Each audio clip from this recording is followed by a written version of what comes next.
सिर्फ 9 महीने का हरियाणा सरकार का नायब सिंह सैनी के दूसरे टर्म का कार्यकाल और ये कार्यकाल हरियाणा में अपराध के रूप में देखा जा रहा है। हरियाणा में दिन दहाड़े गोलियां चल रही हैं, लोगों को धमकियां मिल रही है, यहां तक कि आम व्यापारी से लेकर राजनेता इससे प्रभावित हो रहे हैं। और अब सवाल यह है कि आखिरकार गृह मंत्रालय का जिम्मा जो कि मुख्यमंत्री नायब सिंह सैनी के पास है, किसी अन्य मंत्री को इसका प्रभार देना चाहिए।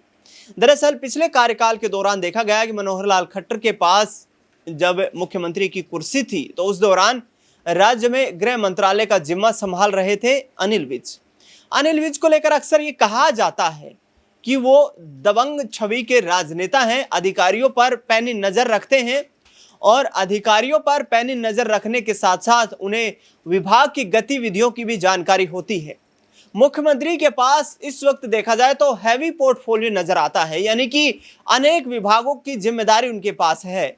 तो ऐसे में कहीं ना कहीं अब आगे आने वाले वक्त में जो हरियाणा में कैबिनेट विस्तार भी होने वाला है तो उसमें मुख्यमंत्री नायब सिंह सैनी क्या गृह विभाग से यहाँ पर अपना पोर्टफोलियो अलग करते हुए नजर आएंगे? क्या किसी अन्य मंत्री को ये बड़ी जिम्मेदारी दी जाएगी? ये सवाल खड़े हो रहे हैं और सवाल विशेष तौर पर उस दौरान के बाद है जब अभय सिंह चौटाला को जान से मारने की धमकी का वॉइस नोट उनके बेटे करण चौटाला के माध्यम से मिला है।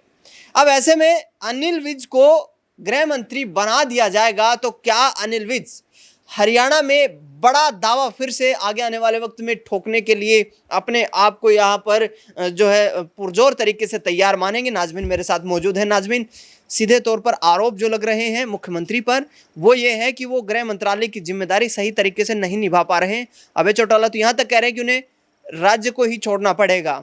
तो क्या गृह मंत्रालय की जिम्मेदारी, एक सेंसिटिव जो मंत्रालय माना जाता है, अक्सर अपराध जो बढ़ रहा है, उस दौरान मुख्यमंत्री इस पदभार को अनिल विज को शिफ्ट कर सकते हैं? देखिए, बिल्कुल हरियाणा की राजनीति में हम लगातार देख रहे हैं कि आम जनता ही नहीं, व्यापारी ही नहीं, यहाँ सेलिब्रिटी ही नहीं, बल्कि कई राजनेताओं को धमकी मिल जाती है, जिसमें अभय चौटाला को खुले तौर पर धमकी दी जाती है। उनके बेटे के फ़ोन पर जो वॉइस मैसेज आता है, इस मैसेज के ज़रिए कहा जाता है कि जैसा हाल नफे सिंह राठी का हुआ वैसा ही हाल अभय सिंह चौटाला का होगा।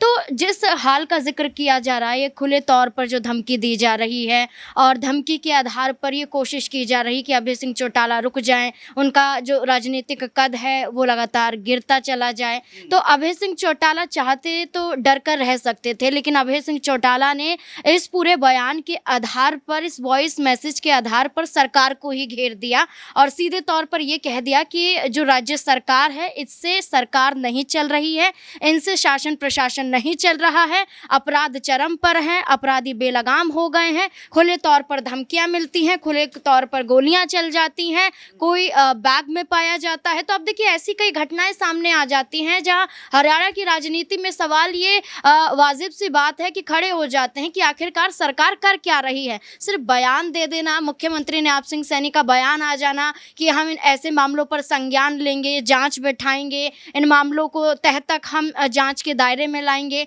लेकिन वो तह तक जाँच के दायरे में लाने से पहले ही आपका बयान और उसके बाद कोई कदम ना उठाना, इससे आधार माना जा रहा है कि हरियाणा की राजनीति में अपराध को बेलगाम होने से रोका जा सकता है अगर सरकार अपने दायित्व को अच्छे से निभाए। अब मुख्यमंत्री नायब सिंह सैनी के पास कई विभाग भी हैं, इसके पास गृह विभाग का जिम्मा भी उनके पास है।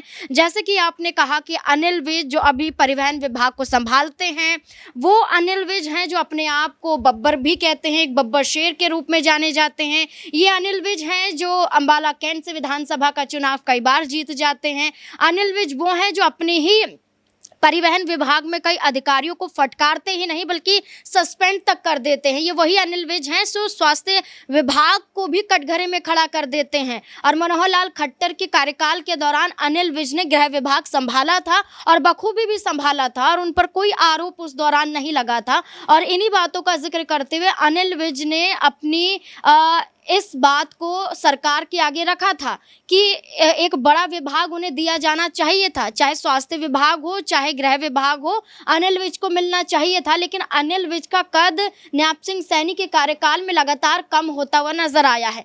लेकिन मुख्यमंत्री अगर किसी बड़े पद पर विराजमान है, अगर ये विभाग अनिल विज को सौंप दिया जाता है तो मुझे जहाँ तक लगता है कि उनसे ज़्यादा बेहतर वो इस दायित्व को निभाते हुए नजर आ सकते हैं। बिल्कुल, अनिल विज ज़्यादा बेहतर तरीके से इस दायित्व को निभाते हुए नजर आ सकते हैं, इस जिम्मेदारी को निभाते हुए नजर आ सकते हैं।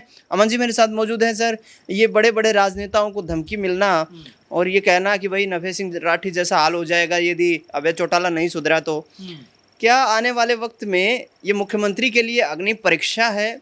आखिरकार अनिल विज जिस तरीके से जो पोर्टफोलियो को लेकर भी नाखुशी नजर आ रहे थे कि उन्हें बड़ा मंत्रालय नहीं मिला, तो क्या अब उनकी मनोइच्छा पूरी हो सकती है? देखिए बिल्कुल दिनेश जी, अगर हम अनिल विज की बात करें तो देखिए इससे पहले तो खट्टर सरकार में 2 बार मंत्री वो रहे, एक बार स्वास्थ्य मंत्री रहे, एक बार गृह मंत्री रहे। तो बिल्कुल इसमें कोई संदेह की बात नहीं होनी चाहिए कि उनको सरकार में काम करने का न सिर्फ अनुभव है बल्कि सफलतापूर्वक मंत्रालय को चलाने का उनको तरीका भी पता है। ऐसे में जिस तरह से आपने भी कहा कि वो जब उनको मंत्रालय दिया गया उससे भी वो कुछ ज़्यादा खुश नहीं थे, क्योंकि आपको ये भी याद होना चाहिए कि वो सीएम पद की रेस में अपने आप को सबसे अव्वल मान रहे थे। 2000 जब कह सकते हैं 23-24 के आसपास जब सरकार में बदलाव हो रहे थे, उस वक्त भी आपने देखा कि जब सीएम पद की एक मीटिंग हो रही थी वहां पर अनिल विज मौजूद थे। उनको ये पूरी उम्मीद थी कि उनका नाम आएगा, लेकिन जब उनका नाम सामने नहीं आता है तो गुस्से में उठकर चले जाते हैं, सरकारी गाड़ी का भी इस्तेमाल नहीं करते। तो ये अनिल विज हैं जो अपने गुस्से को इस तरह से दिखाते हुए नजर आते हैं। लेकिन अहम सवाल अब ये इसलिए बन जाता है क्योंकि देखिए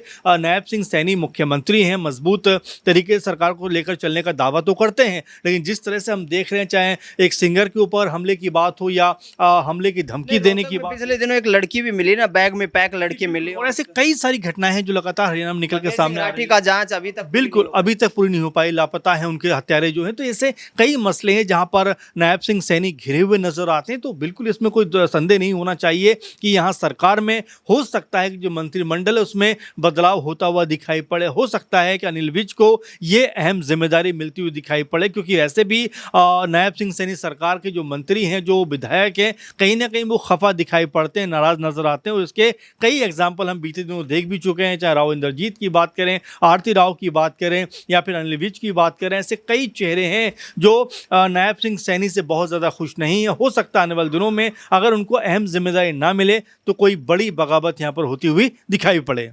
बगावत, या यूं कहें कि मुख्यमंत्री को कहीं ना कहीं इस बात का आभास करवाना कि सीएम साहब मुख्यमंत्री की कुर्सी पर तो आप बैठे हुए हैं, लेकिन कुछ जिम्मेदारियां और लोगों पर भी तय कीजिए, वे भी सरकार को चलाने के लिए ही चुनकर आए हैं।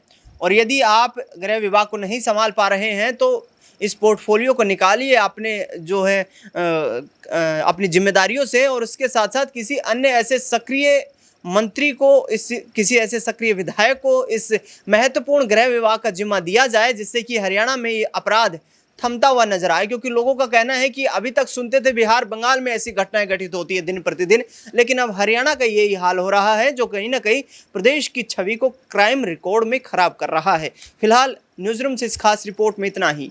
देश दुनिया से जुड़ी तमाम बड़ी खबरों के लिए देखते रहिए नेक्स्ट 9 आवाज।